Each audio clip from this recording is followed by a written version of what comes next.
Hi everyone, I wanted to show you how I made a new mermaid tail for this doll. I took off the plastic tail because I didn't like it and wanted to make a posable soft tail. And I've got this old sock, well it's from making sock bunnies, so bear with me, this is just to bulk up the tail, this is not the final look or anything. So I started off and I took this piece of sock and glued it around the body of the doll, making sure I covered up where those plastic bits were from the tail and making sure that this sock was underneath the belly button. And then just using some hot glue and rolling up the sock, I just made sure it formed a bit more of a tail shape. This is all going to be covered with wire and tape and everything. This is literally just to bulk it up, so it doesn't matter if it's not perfect or anything.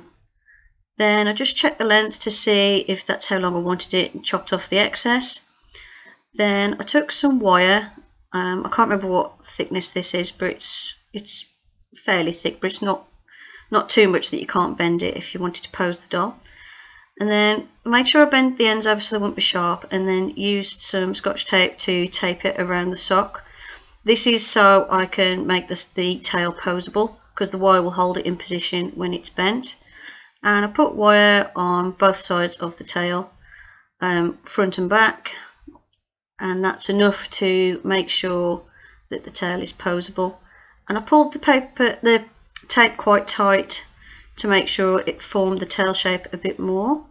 And then I noticed I got a bit of an indent there, so I just added a bit more sock material just to bulk up that bit, because for some reason I'd got a dent on that side.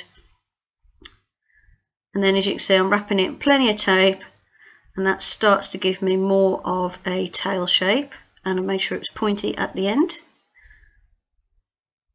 And I went up as high as I could to the end of the sock, and as you can see it's already fully poseable, just to show you.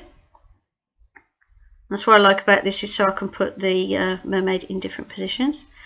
Then I've got this silver crocheting thread, and I thought that would make quite a nice tail. I just had to sort it out because it had got all unravelled in my drawer.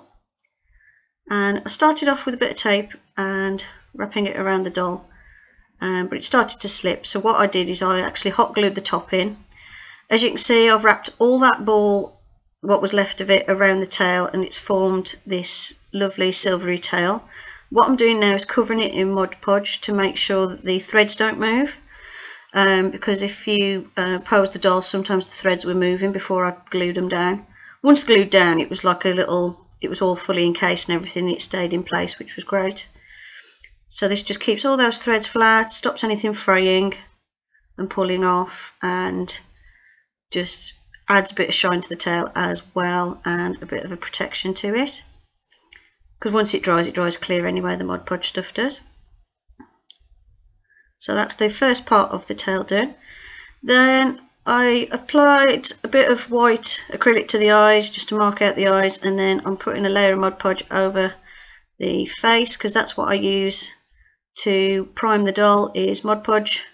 I'm trying to avoid using aerosols or anything because they're quite stinky and my asthma's quite bad, so I have to try and use stuff that doesn't smell. I have got a fixative I can get away with using if I use it outside, but I can't use stuff like Mr. Super Clear or anything. It would just destroy my lungs even if I was in a well ventilated area. Then I've used a bit more of that sock to cover her hair. That looks really funny, just to protect the hair, which was quite funny because in the end I ended up chopping it off anyway, but at this point I thought I was going to keep the hair. Then the Mod Podge has dried on the body and on the head, and what I'm doing is using a shimmery blue metallic eyeshadow and covering the entire body with it. I wanted to give it like a silvery shimmery sheen. I ended up going over this in the end with paint anyway, because I decided to turn her into like a mermaid living statue type thing, but this was my first idea, was to make her all shimmery and shiny, and make her sparkly. And I've just touched up her eyes a little bit there, just making sure I've got a nice smooth even coat of acrylic on the eyes. And then I'm just using a wet brush just along the edges, just to tidy up any edges and any bits where I've smudged it, and that works quite well if you do that before the paint's dry. So that's what I'm doing, is going around and neatening the edges. I'm just following the original eye shape of the eye because I really like the sculpt of this doll, so I wanted to keep it the same. I am looking at in the future doing some inset eyes on the Bratz dolls when I redo them, but I'm experimenting with that at the minute, so I'll put a tutorial of that up soon. So as you can see, I spent a long time on that bit. Now, unfortunately, me being me, I decided I hated this doll at this stage, the day I was filming it. This is the day after. So I didn't record the rest because I decided I hated it. But what I did is I went over with white paint over the whole doll and then used that shimmery blue metallic eyeshadow all over the top of the white paint to get this statue kind of look to her. So that's what she's painted with. Her hair's made out of clay, like the super clay stuff, because I wanted to make her look like a living statue. And what I'm doing now is using a piece of plastic off the doll's box to make the fin for the end of the tail. Again, because she's going to be a statue, I didn't need this to be flexible or anything, so it was alright with it being quite rigid. The crown on her head is actually a piece of a belt for another Bratz doll that I turned upside down and painted the same silvery blue colour.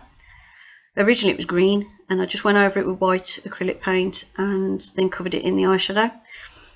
So at this stage I've just roughly shaped the fin piece, and I'm using my hot glue gun when it warms up to stick that into place. And obviously I'm going to paint this and everything. So what I did is just made sure it was really stuck down, and then I went round all the edges with the hot glue gun because a couple of the edges were a little bit sharp, and I used that to also add detail to the tail, like some little veining and things like that. So that's all I'm doing is just going around the edge just to get rid of any sharp parts. And that worked quite well actually. Plus I liked how it left like sort of ridges on it, and I don't know, I think it looked a bit more like a fin once I'd done that, which is what I quite liked. So there you can see I'm just adding some veining, a bit more detail in the tail.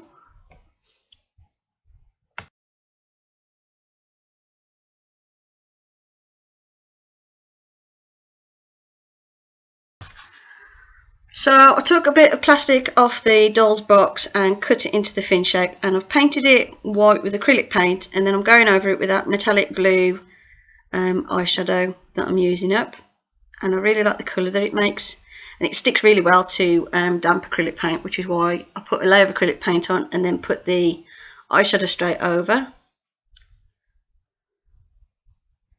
And then I added a touch of acrylic paint over the veining on the tails just to make that detail stand out a bit more. And I quite like how that tail turned out. I know it's a bit bluer than the rest of the doll, but I liked how it added that little splash of colour.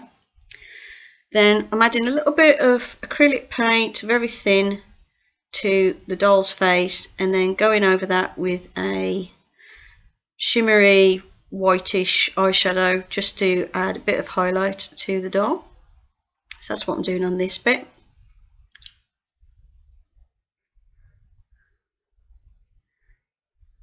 Then I'm taking a little bit of white acrylic paint and just touching up the lips, the nose and the upper eyelid and the cupid's bow on the doll, just to make those details stand out a little bit more, just to make it look a bit more 3D, not so flat.